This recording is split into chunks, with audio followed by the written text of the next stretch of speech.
Hello, I'm going to try and show you very quick ways of trying to increase the amount of digital content that you're sending out to students to try and aim and make lessons more interactive so that when you're working from home you can share and still communicate with boys.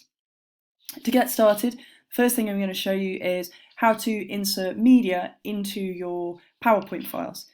So when you come into PowerPoint, and I've got an example of a lesson here that involves boys logging on to an app and watching some videos, I am going to try and insert some sound just to give them some instructions.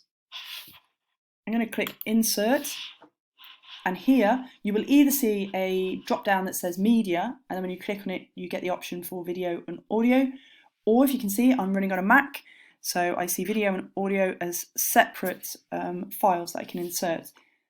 And I'm going to click Audio and Record. I'm going to call this Instructions and hit record again, and that will start my voice recording for the instructions. Hello, morning boys. First thing I want you to do today is go and check your email, and on there you will find that you've been given login details. There's a link for you to click, and your login details will be your initial dot surname. Once you click and go through to a website where you will find a program called Tinkercad, enter your login details. You don't need a password and it should work automatically, but if you're finding you're having any difficulties at all with the login details, please do contact me. Today we're going to be doing CAD. Let's break this down so we know what it means. CAD stands for Computer Aided Design. This is anything that is drawn using a computer.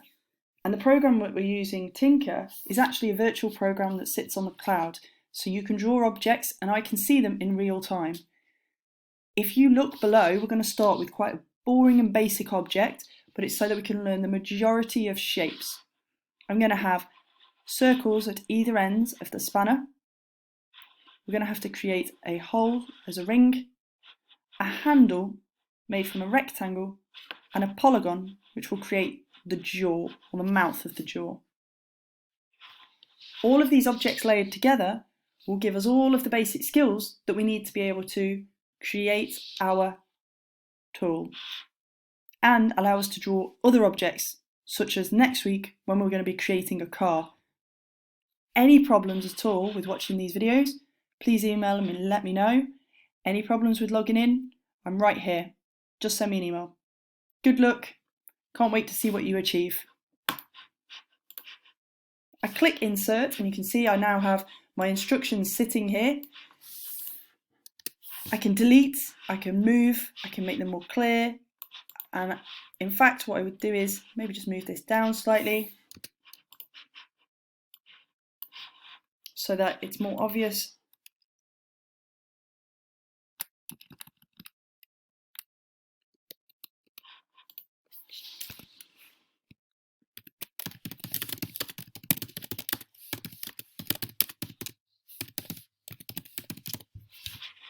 Perfect.